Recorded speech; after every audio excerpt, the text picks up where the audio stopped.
Hi there, friends. You're going to be glad that you took time to watch this interview today because we have a new movie to talk about. It's called Sun Moon, written and directed by a young woman from right here in Nashville, Tennessee. Her name is Sydney Tooley. We're about to have a conversation with her. It's available on PureFlix coming up really soon. So thanks for taking time. My name is Jean Thomason, and this is Momentum Influencers Network.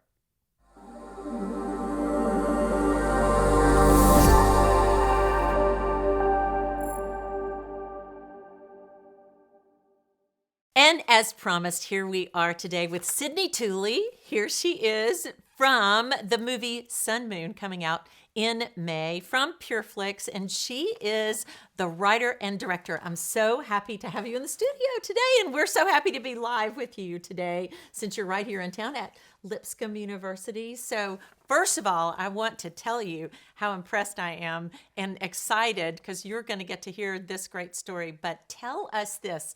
I love the fact that you wrote this for your thesis, the screenplay, and then it got picked up by Sony Affirm and gone to PureFlix. So tell us how that happened. So exciting. Yeah, it was. So I accidentally went to grad school. Accidentally. Yes, I found out. I thought it was a God thing, and then I found out 3 years later that it was my mom signing me up for grad school. Same thing, God, which is mom. basically God, Sure. mom. Yeah, same thing. And so I started writing this in 2018, and the whole idea was that we would shoot just a scene of like, what is it like to stand in front of a classroom and 18 kids and you don't speak Mandarin and they don't speak English, and so I wanted you to feel that sense of it, and so I was going to make a short.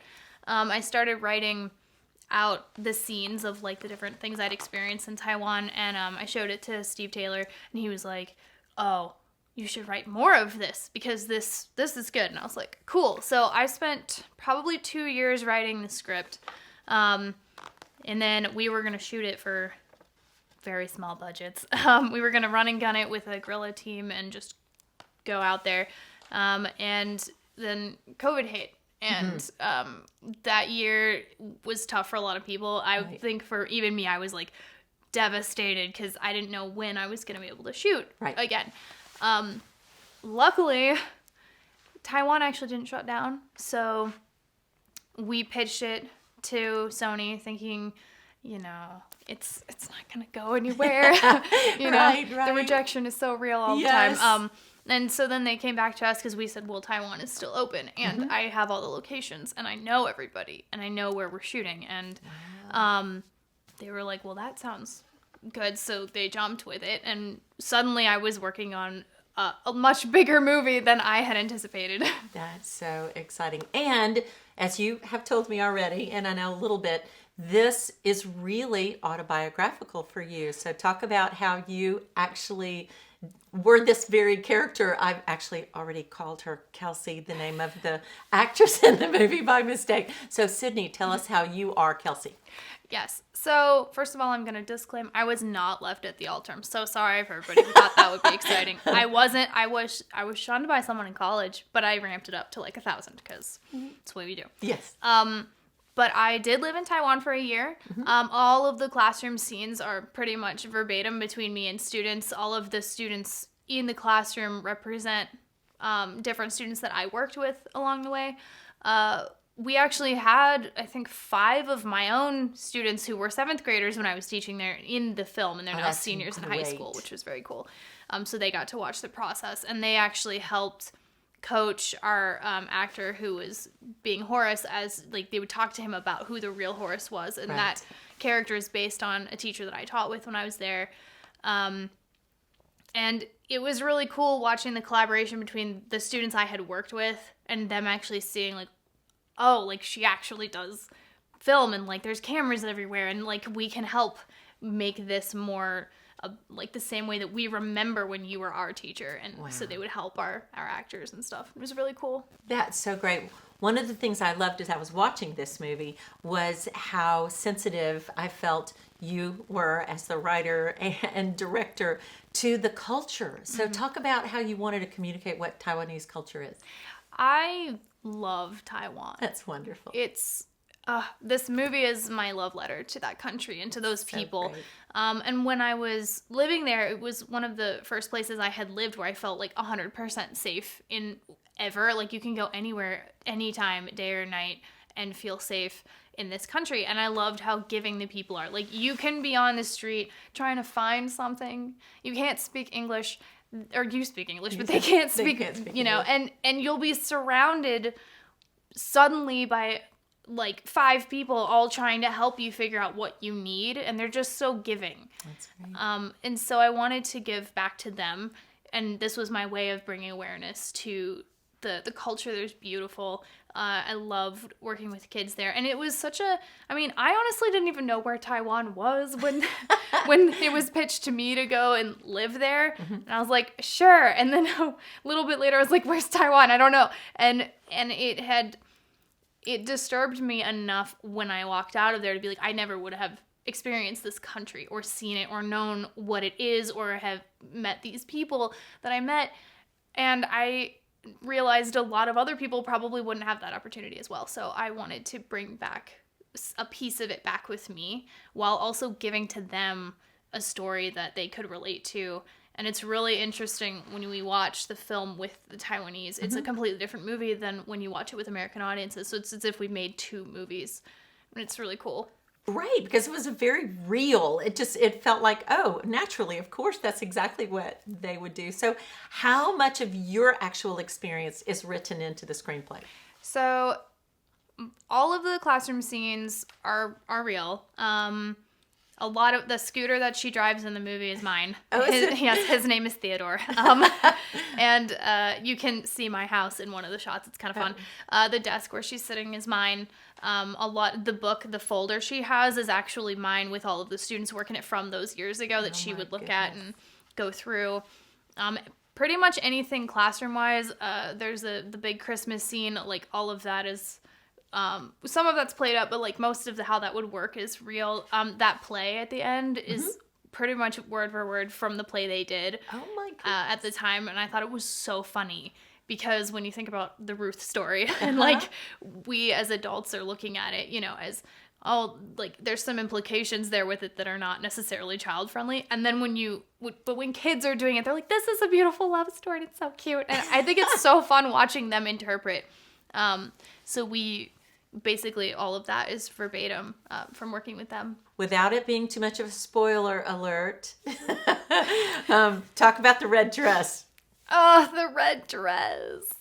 So I wanted something non-traditional, which Yeah. everyone will see when they watch the movie. Okay. That red dress, because Taiwan's primary colors are, for this movie, our primary color palette was the red and the gold, because that's a lot of what you'll see when you go there.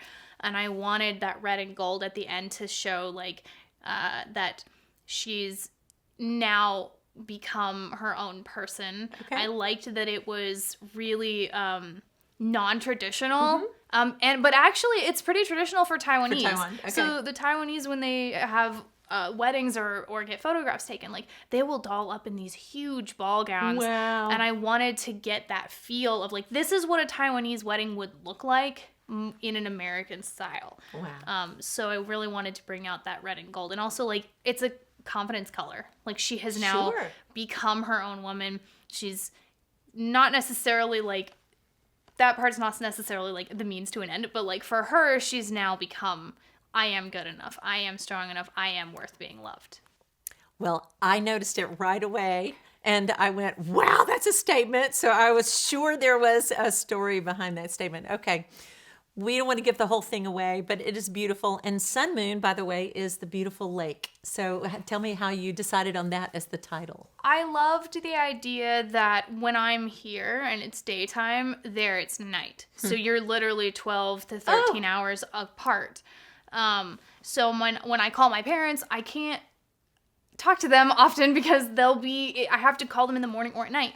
And we live next to Sun Moon Lake, and I was like, wow, this all just ties together, doesn't it?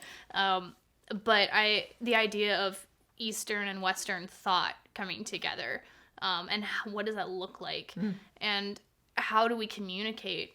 Because it's really interesting working with Taiwanese. Their Eastern thought is very, like, save face. They don't want to do anything wrong. And so when we're working with them with crews, there's a certain way to talk to them, because if you tell them, like, hey, we need to fix this thing, they could take that completely wrong and be like, I messed failed. up. And Oh, and I had a poor little boom op who I loved, who put the boom in the shot, but we're trying to move really fast, and I'm like, the boom needs to go away out of the shot, go away. And like later she was like, I'm so sorry, and I was like, you're fine. I don't even remember you doing that. Like, but for us, we don't think that way, and for them, it's very like, culturally, it's very clashing worlds, and so I loved the idea of bringing these two worlds together. So, what would you say, you and Steve, who is the producer, Steve Taylor, Yes. if you were going to tell our people, what do you hope they will take home from this film? What would that be? Oh, I gotta think about this answer. I think when you watch Sun Moon, first of all, I would love for that culture to come through. I'd love for you to be able to connect with that culture and be like, oh, there are other cultures out there, and become more aware of it. But also just realizing that God doesn't work the way that you expect. And that was a really intense through line we had to figure out, because we wanted to bridge that gap between the secular audiences and the Christian audiences so that it was watchable by both. But in her journey, like, God doesn't really have a definitive, answer for her. There is no like, look, we're in this box and it's going to be fine. Right. And I really wanted that to come across. So it's whatever you're going through, you ultimately, like, you just have to trust that God has it, and you'll end up where you're supposed to be. And that's kind of what I'm hoping people take away from this. I would say that's exactly what I thought when I watched it, especially the end when she, puts a bow on her situation when she was left at the altar, and then she takes this leap of faith to go to Taiwan, and how God meets her there. Then she falls in love with all these beautiful people in Taiwan, and clearly that happened to you in your life. And I just want to affirm you and say it was shining through. It was, Sydney. It was beautifully done. So, friends, Sun Moon movie, available on PureFlix May the 4th, and it will be something that you will so enjoy seeing. I know I loved the story. It was beautiful, and I loved being introduced to a culture that I'm not familiar with, and it was lovely. Thank you so much for pouring your life into this. So we hope that you will let your friends know, and you yourself find it on PureFlix and watch Sun Moon. Thank you so much, Sydney, for being with us, and we're excited. We can't wait to see what God gives you next to create. Thank you.